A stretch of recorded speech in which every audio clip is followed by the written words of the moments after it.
So it started in 2021. Actually, my background is ion channel physiology, pathophysiology, and biophysics. And I was amazed by this idea that one can sequence DNA with using nanopores. And so I've been following the development of Oxford nanopore technology since more than 20 years. And I had a sabbatical academic leave in 2021, and I went to one of these devices. This is the MK1 C device. I brought it to Fez in Morocco in the medical genetics labs, but also in Kinshasa, where I was working with some colleagues, also in the genetic lab. And that's where I started to learn to work with these technology and these instruments. And it was doing quite well. And then I thought I would like to really go forward with this project. And why I think that this is interesting to work with such sequencing technologies. I will not go into the principles how these nanopores can sequence DNA, or RNA.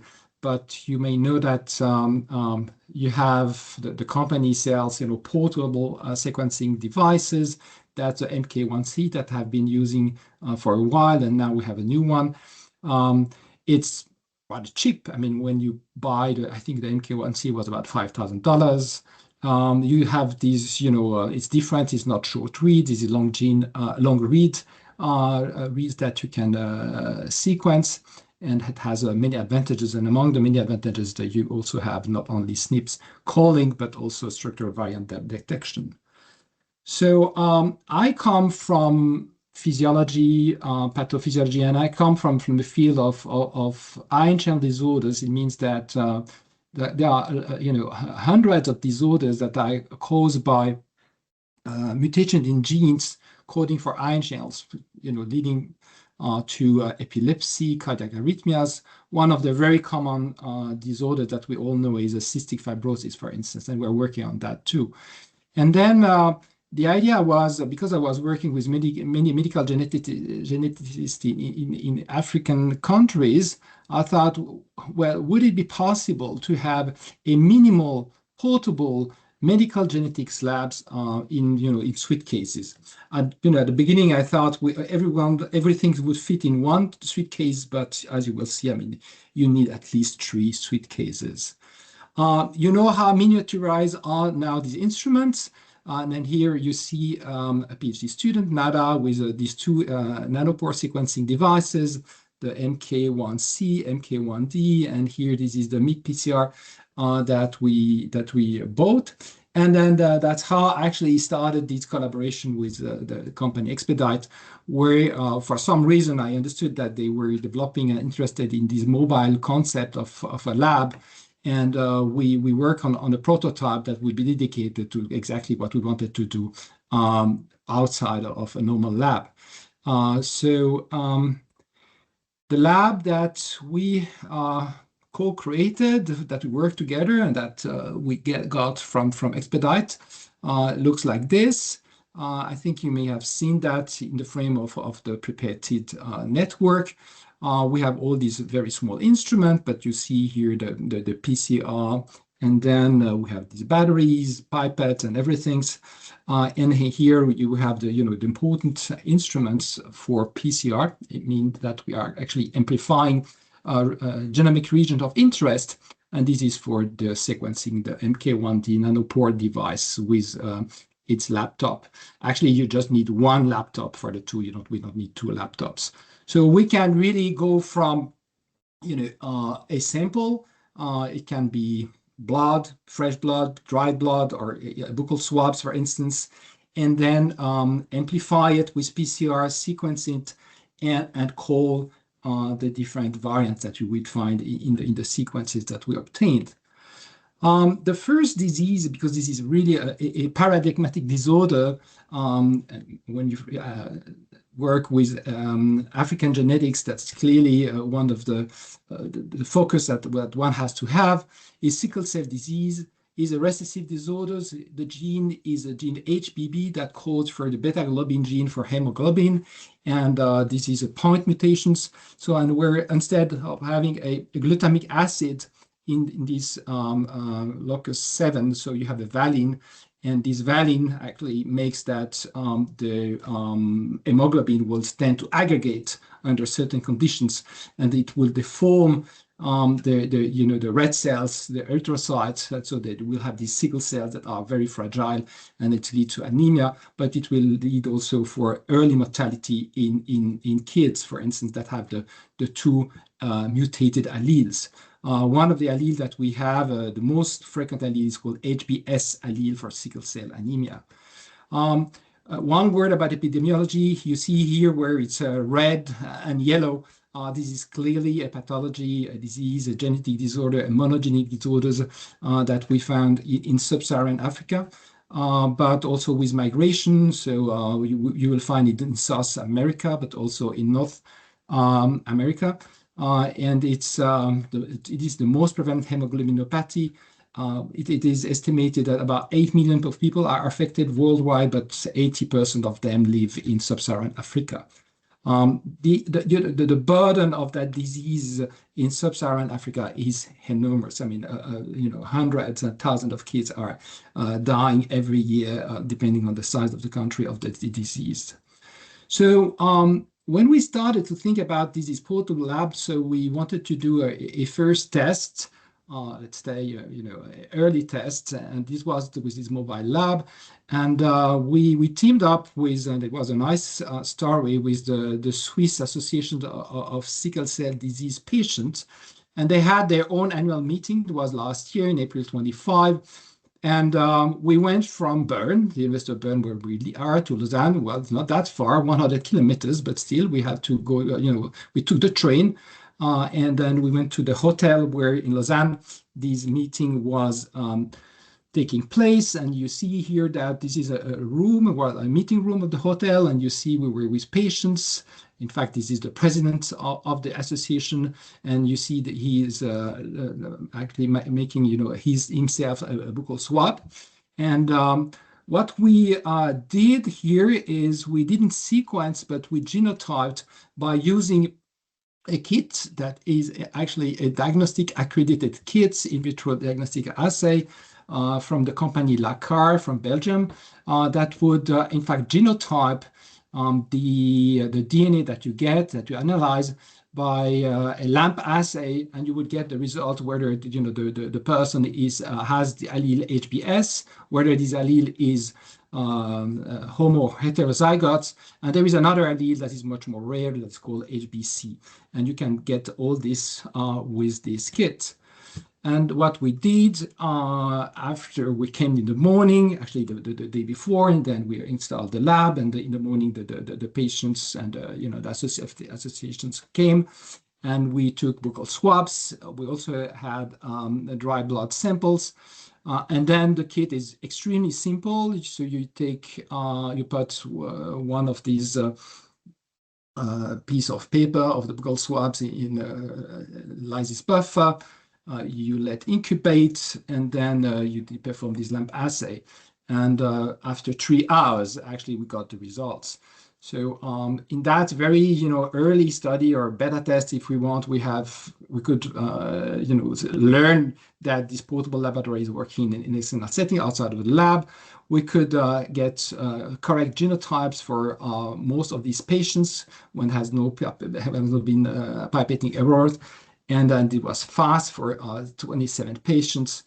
And in fact, this is also nice because this is also an accredited genotyping kit. I mean, these single-day studies now online. You can find it on medRxiv. But obviously, after these first tests, last year we really wanted to learn more about, push a bit the boundaries of this test. So we worked with African partners, and actually that was the goal. So we planned to fly from Switzerland to Dakar first, do a first test at the hospital, Children's Hospital in Dakar. And after 10 days in Dakar, we wanted to go to Kinshasa, where I have also my colleagues, and then test it in Kinshasa. And if everything would have worked well, so we would have gone into Kindu, which is a place very far in the center of DRC Congo, where there is no genetic lab. That was the plan for last July. So July 5, about a year ago, so you see me here with the 3 suitcases where we have all the instruments. This is the prototype lab from Expedite here. One suitcase is with all the consumables, and one suitcase is with the plastics. When I say consumables, I mean many of the reagents that we're using have to be kept cool, and so there are cool boxes in these suitcases. And we can discuss it at the end, but this is clearly one of the challenges of that idea of a mobile lab. So I was hosted and welcomed by a group of scientists here at the University of Dakar, a biochemist, Professor Tal, Professor Dimi, who is the pediatric geneticist, Professor Ndiaye, who is the head of genetics at Dakar. So, and you see here that we had the lab installed at the Children's Hospital in Dakar with the local team, colleagues who were there. And I cannot not show you that I was able to pipette and to perform a few experiments there, even though, you can do that when you are more than 60, and just to tell you that it is possible when you have good glasses. So what we did there is we had 10 samples from patients with a bit difficult to diagnose anemia. They were suspicions of sickle cell disease, but or maybe something else. And we sequenced the HBB genes multiplexed. So we had 200 microliters of blood. We did perform DNA extraction. And actually here we used the kit of Expedite here. We performed, and this is a small gene, this is not very difficult. So we performed PCR amplifications of these 10 samples. Then you purify the amplicons, and you prepare the library according to the protocol of nanopore, and you do sequencing, and overnight when you sequence, you get results. And you see here that we had a team of bioinformaticians from Dakar who has helped us to get these results. Actually, the person in the middle is Nada Elmarsen, who was in fact not from Dakar, but from Fez, who was a PhD student in our lab at the University of Bern, who was working on that project. So what we got is that kind of results. So those are sequences of that gene. The gene is very simple, and it's here down of the slide. So it goes from right to left. So we have here exon 1, exon 2, exon 3. It's about a gene that is about 1,000 base pairs. And you see here that because we had such a huge amplifications with these amplicons, we had a read depth that was extremely high, so 3,000 or 2,500, something like this. And you see the quality of the sequence, the reference sequence that we have. And you see already that we had here 2 heterozygotes variants. And in fact, this is what exactly we were looking for in that case. And then the first heterozygote variant is this variant that you see it here. And here again, it goes from right to left. So it starts with the methionine here. And then you have these 2 glutamic acids, glutamic acid here 7. And this is the classical mutations that we have HBS. Blue 7 valine here. This is the SNP RS334. And it means that this patient is heterozygote for the classical sickle cell or HBS variant. This is this variant here where you get, instead of the glutamic acid, a valine. But then we had another variant, which was in fact, the exon number 2. And here again, you see that this variant is heterozygote. Here, the wild type is a lysine. But in fact, when we looked at the other variant that was heterozygote, it was a stop codon, right? So in fact, these patients was heterozygote for the HBS plus a stop codon in the second exon of HBB. And in fact, the clinical interpretation is quite well known for people that know hemoglobinopathies. This is a compound heterozygote patient with HBS and beta-zero thalassemia. In fact, the clinically is like a patient that would be HBSS with the two pathogenic alleles. So severe disorder. In fact, within a couple of hours, we obtained what we call diagnostic grade sequences from 10 patients with these genetic anemias within 36 hours. So what did we learn here? We learned that, well, one can go with that lab. This is a medical minimal genetics lab, from Bern to Dakar. We learned that within a couple of hours, we get ONT-based, nanopore-based HBB sequences. The quality was excellent. Everything was, 100% autonomous. Actually, we didn't use the battery in the Dakar lab, but we could have used a car battery. And for us, it was also very nice to have a wonderful start of collaboration with the team of geneticists of Dakar. So after this Dakar experience that was very positive, we said, well, now we go further. We go to Kinshasa with this lab.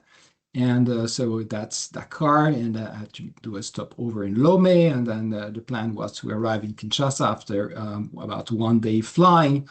So, but when I arrived at night in Kinshasa, I just had only 2 suitcases, because one of the suitcases, and the suitcase with all the reagents that were cooled, were stuck at the airport of Dakar for whatever reason. So logistics matter a lot. So we could not perform the experiment in Kinshasa and in Kindu, and it was a big frustration for me and for my colleagues in Congo. Yes, so what are the lessons learned and what is the future of this project? Again, the general concept works. Those are all proof of concept that it works, but by doing it, you learn a lot. There is a strong interest by many of my colleagues in the African continent who, were following the development of this project. In fact, it is very likely that next year I will do another sabbatical in South Africa, trying to develop the concept to make it more robust.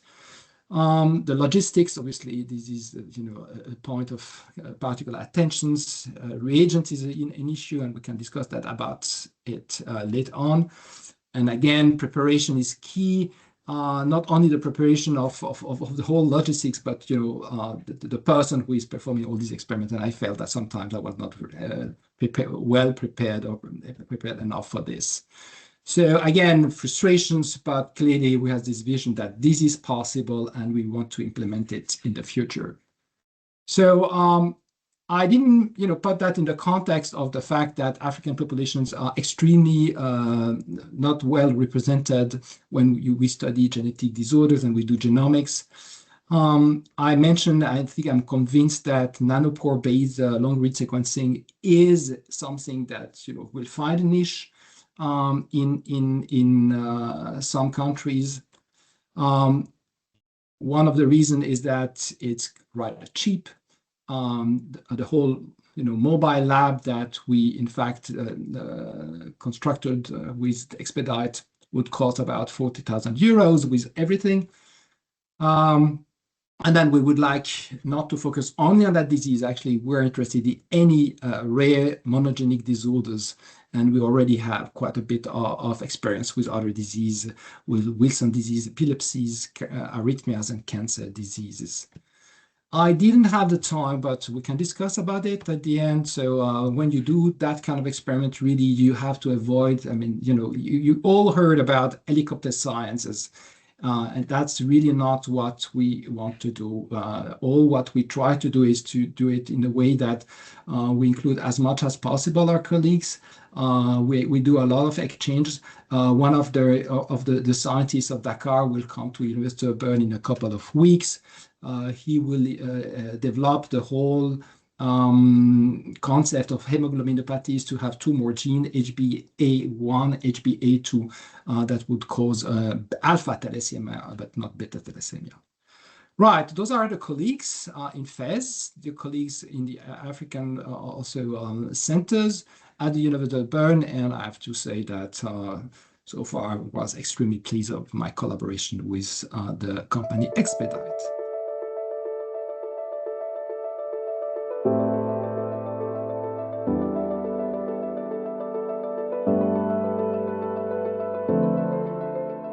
Said that basically Expedite Diagnostics is coming more from the extraction point of view.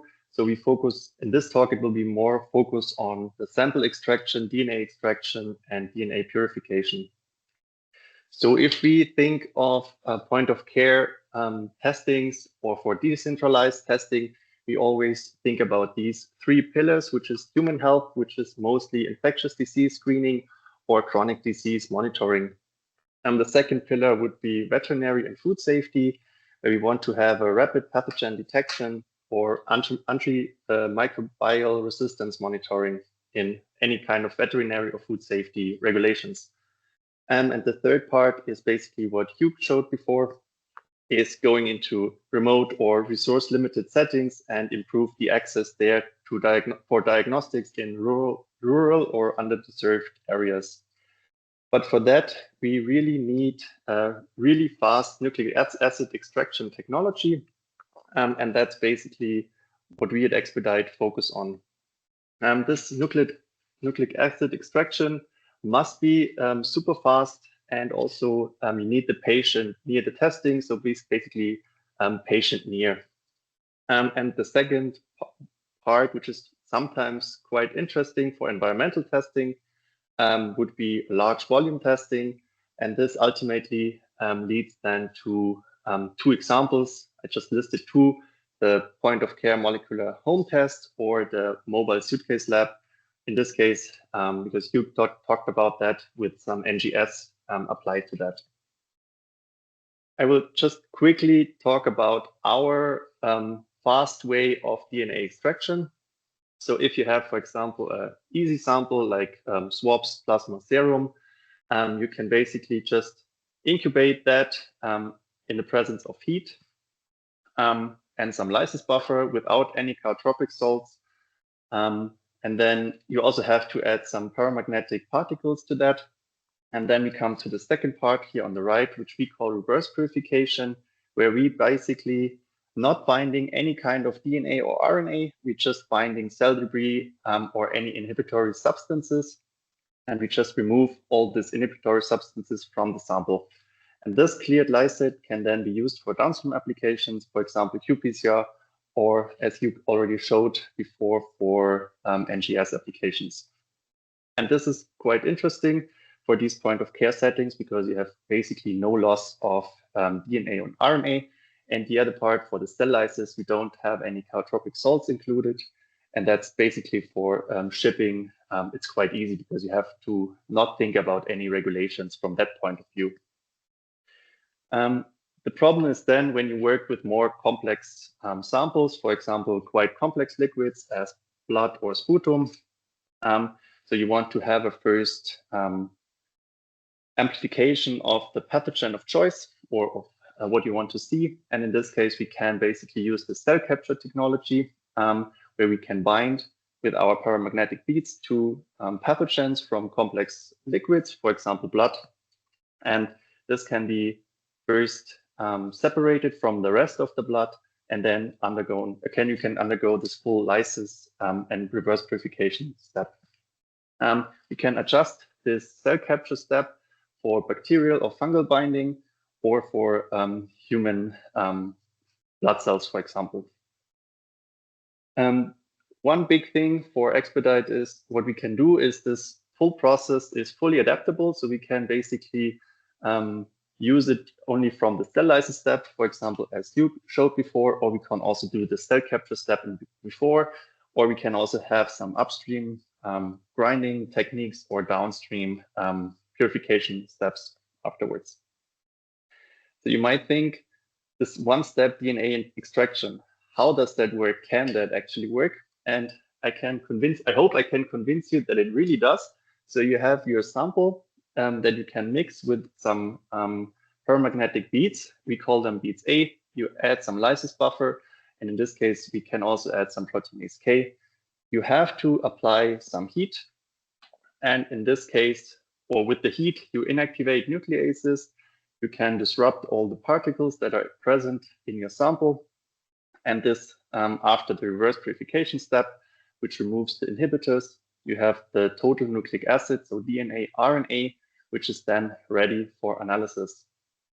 This has quite some advantages. So it's pretty much field applicable because you only need almost no instruments. So you only need a heat block and a magnetic block. So with minimal hands-on time, so the fastest protocol that we can do is around 6 minutes. And you also have an inactivation of nucleases, and most of the amplification inhibitors are removed. But on the other hand, this super fast extraction method also has some limitations. And this is basically that you only can work with smaller sample volumes, because basically you're limited in the filling amount that you can fill in one tube. You have no additional enrichment. It's rather a dilution, because you have to add some lysis buffer to your sample. So you basically do a dilution of your sample. And this means you also have a lower analytical sensitivity. And in very complicated samples, you might have some inhibitory potential, especially when you work with very complex samples like stool, wastewater, veterinary samples, or whole blood. For that, we can add a new technique, or it's not new technique, but we developed it quite new for us. It's based on a solid phase reversible immobilization bead-based cleanup process. And this is already known since the mid of the 90s. And it's basically a size-selective DNA purification, which is basically uses the concentration of polyethylene glycol and salt. And this controls then the threshold at which the DNA binds to the paramagnetic particles that are in the solution. And this basically allows the selective retention of high molecular fragments, while all the short fragments or primers, residual RNA, DNA is removed in the process. And what we can do here is basically with the bead to sample ratio, you can see from left to right, according to the bead to sample ratio, you bind smaller fragments. And this can also be shown here on the right thing. I will give you 2 short examples how we can employ this technology. And one thing what we tried is, as a vision, is an interoperative solid tumor classification. The aim for us was here to generate a rapid workflow from the sampling from a doctor office or an operative clinic to a data analysis. And this should be done with NGS. So we have also this non-cartropic reagents as before. And the biggest challenge here was that we have to do a really fast DNA prep, while this DNA needs to be a good fit for the rapid sequencing kit. I will talk about that in the next few slides. And the goal here was to obtain pretty long fragments to also look at variants in the long versions of some genes, for example. And in this proof of concept experiments that we did, the whole workflow took around 60 minutes. This is something that you already know from the previous slides. So we have the sample, which in this case was some tumor tissue. We add our proprietary beads A, we add some lysis buffer, the proteinase K, and some metal balls, because in this case we wanted to have a really super fast extraction method, and we added some bead beating or grinding. Then you have a short application of heat, the reverse purification, and then because we wanted to have really big fragments, we added this cleanup process with a size selection to it. And we have this total size selected and purified nucleic acids loaded onto this nanopore rapid sequencing kit, which is not a ligation-based chemistry, but just the transposon chemistry. So you basically, after the ligation or the library preparation, you have everything still included in the mix, and this complete mix will be loaded onto a minion flow cell, and then we can basically do the sequencing.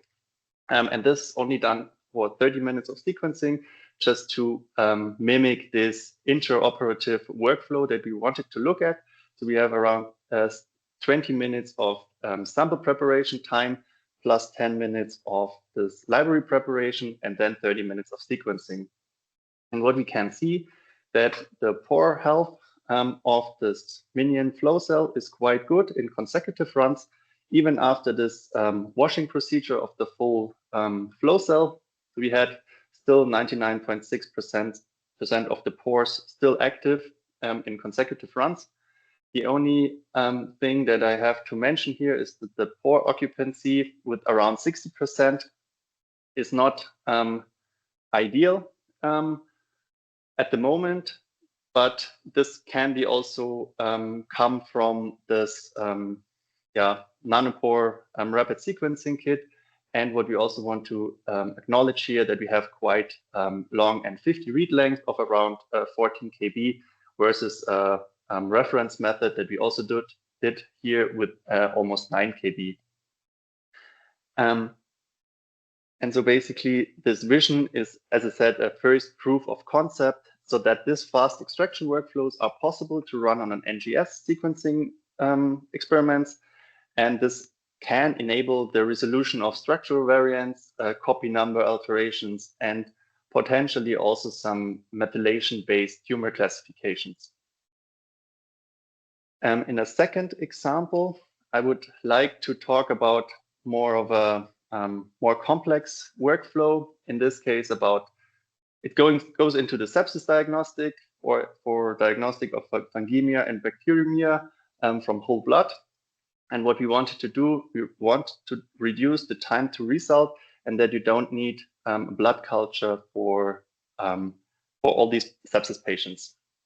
And for this, we need to concentrate intact pathogens from high volumes of blood, in this case from around 10 ml of whole blood input with a non-chronotropic lysis process. And then this whole thing needs to be compatible with any kind of downstream methods like qPCR, isothermal methods, but also for NGS, for example. And for that, we developed a quite fast sample concentration and lysis protocol for the sepsis patients, where we can add 10 ml of full blood with some pathogens in it to a capture buffer and the beads A, what I talked about before, together. Let this incubate to basically let the beads A bind to the pathogens specifically. Then we do a magnetic separation, remove the supernatant, so you have a first amplification step of your pathogens, and then this will be washed. So you wash off all the blood components, and then we do a fast lysis protocol with a 1 minute of grinding, proteinase K digestion, and a heat lysis afterwards. And another magnetic separation to basically remove all the contaminants from the blood or from the lysate, like cell debris and all these inhibitors. And this supernatant can already be used in an nucleic acid amplification technology, or in this case, we can further process it with the what I talked about before, with this classic cleanup procedure, where we find only the nucleic acid of this first crude lysate, and then we do the whole procedure, which takes around 15 to 20 minutes. And then we have a completely cleared, purified extract, which then can be used in any kind of nucleic acid extraction amplification method, like qPCR, NGS, and so on. This whole process, because it's also quite important that in a kind of point of care or decentralized setting, you also have to do that automated. because that's always the biggest question that we get. Can you do this extraction also automated? And yes, that's possible. So we have this so-called Swift extractor. If you followed this webinar before, so in episode 5, my colleague talked about that, about all these exact specifications in more detail. And so here we can show that this Swift accepts this workflow is compatible with the extractor. In this case, we need two runs of the extractor with a 10 milliliter of blood input, and the total runtime takes 75 minutes with these 2 steps, the first lysis procedure and then the cleanup procedure. And I also want to show you some of the validation data that we got. Here on the right side, you can see all the different pathogens that we tested.